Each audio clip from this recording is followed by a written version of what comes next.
Саламатсыздарбы? Биз бүгүн Taobao сайтынан өзүбүздүн корзинабызды тазалаганда жана ошондой эле Кытайдагы каргонун адресин толтурганды үйрөнөбүз. Биз товар тандап жатканда көзүбүзгө көрүнгөн баардык товарларды эле тандап корзинага чогулта беребиз. Бирок кийин андан дагы жакшысын дагы издеп атып, андан дагы арзанын таап алган учурда биз корзинадан уже башыбыз айланып калат, кайсыны тандадым эле, кайсынысы эле деп. Ошондуктан биз өзүбүзгө кереги жок кийимдерди, өзүбүзгө кереги жок товарларды корзинабыздан өчүрүп салабыз. Ал үчүн биз эмне кылабыз? Ушул жерде корзинанын сүрөтү турат. Биз корзинабызды басабыз дагы. Мисалы ушул нерселер мага кереги жок деп коелу. Ал үчүн эмне кылабыз? Ушинтип басып турасыздар. Минтип басып турсаңыздар, көрдүңүздөр, ушундай окошко ачылат. Астындагы кызыл белги менен белгиленип турган бул перевод менен которгондо удалить дегенди билдирет, түшүндүрөт. Биз буну басабыз. Удалить өчүп калды, көрдүңүздөр, Баарыңыздарга сунуштайт элем, Google перевод менен иштегенди жакшылап өздөштүрүңүздөр. Эгерде Google перевод менен жакшылап иштегенди өздөштүрүп алсаңыздар, өзүңүздөргө эле абдан жеңил болот жана ыңгайлуу дагы болот. Негизи эле бул Taobao сайты абдан оңой, ыңгайлуу эле. Уже баарын түшүнүп калсаңыздар, башында жакшылап түшүнүп алсаңыздар, кийинкиде уже сиздерге көп деле кыйынчылык жаратпайт. Ошондуктан биз Google перевод менен иштейбиз. Өчүргөндө үйрөндүңүздөр, басып турсаңыздар эле ушундай окошко ачылат. Эң астындагы үчүнчүсүн бассаңыздар, биздин корзина тазаланып калды. Биз сиздер менен биринчи, экинчи сабактарда эмне кылдык? Биз регистрация болдук. Биз товар тандаганды үйрөндүк. Биз магазиндин рейтингдерин үйрөндүк. Магазиндердин отзывдарын окуганды баардыгын үйрөндүк. Эми биз товар тандап корзинага баарын топтойбуз. Корзинага топтогондон кийинки этап бул биздин ошол товарларды Кыргызстанга же болбосо Россияга алып келип берүүчү бул карголордун адрестери. Кытайдагы карголордун адресин толтурабыз. Алардын адрестерин биз каяктан алабыз? Балким араңыздарда бардыр, каргонун номерин билген, адресин билген. Эгерде араңыздарда болсо, анда сиздер өзүңүздөр эле жазып, звонить этип, мага ушундай код клиента жана адреска да номер бер деп айтасыңдар. Эгерде жок, мен биринчи жолу заказ кылып атам, мен карголорду билбейм десеңиздер, менде жакшы проверенный, өзүм заказ кылып жүргөн, өзүм иштешип жүргөн карголордун номерлери бар. Сиздерге карголордун номерин бере алам, бирок мен бул YouTube'дан алардын номерин айтып бергенге менин укугум жок. Туура түшүнөсүздөр деп ойлойм. Эгерде сиздерге карголордун номерлери керек боло турган болсо, мен сиздерге берем.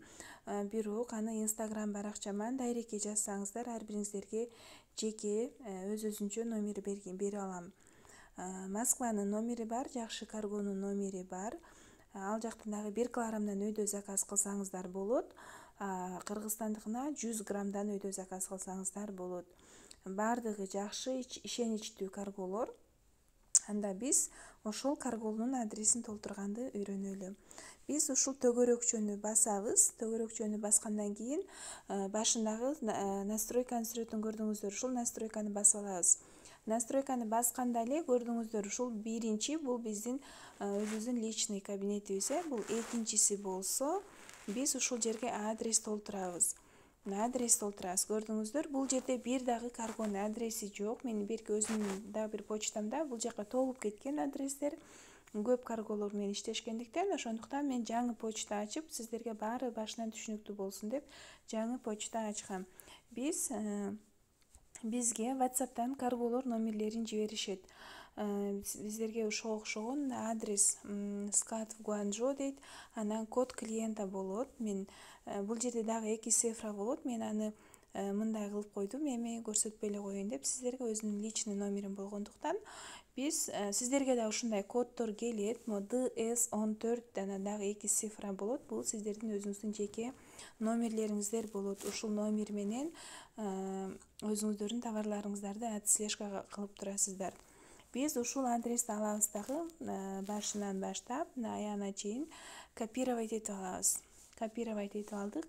Эми биз Taobao сайтына киребиз. Кирип ушул жердеги оранжевый белгини басканда, бул жерде чыгып атат окошкада. Хотите добавить недавно скопированный номер деп турат. Биз ушуну бассак, биздики автоматтуу түрдө өзүбүздүн адресибиз ушундай толуп калды. Биз эмне кылышыбыз керек? Ушул биринчисинде көрдүңүздөр, ушул жерге номерлер жазылбайт. Ушул жерге биз өзүбүздүн карго берген номерибизди, жеке номерибизди толтурабыз. Например, меники DS14, анан дагы 2 цифра бар. Аны мен бул жерге жазбайм. Бул жерде адрес толду. Эми ушул жерге дагы астына биз өзүбүздүн жеке номерибизди кошуп коебуз. DS14, анан дагы 2 цифра бар. Болду. Бул жердеги, эгерде Москва болсо, сиздерге карго өзү ушул жердеги индекс код берет. Ошол кодду да ушул жерге толтуруп коесуздар. Бул ушул каргодо индекс кодду негедир сурабайт. Биз ушул оранжевый кнопканы басканда биздин адресибиз сохранить этилип калды. Эгерде кийин дагы бир, например, мен бир эле учурда Россияда туруп Кыргызстанга дагы, анан Россияга дагы заказ кетирем. Ушул жердеги плюс белгини басып эле, эгерде дагы бир кошумча адрес кошом десеңиздер, жана мен көрсөткөндөй эле копировать этип эле бул жерге алып келсеңиздер, автоматтуу түрдө толуп калат. Бир эле сиздер ушул жерге өзүңүздөрдүн жеке кодуңузду, код клиента деп коет, ошону жазасыздар. Түшүнүктүү эле болду деп ойлойм. Бүгүнкү сабагыбыз ушул. Эми биз товар заказ кылганды кийинки сабакта үйрөнөбүз. Кийинки сабактан сиздер менен жолугушканча.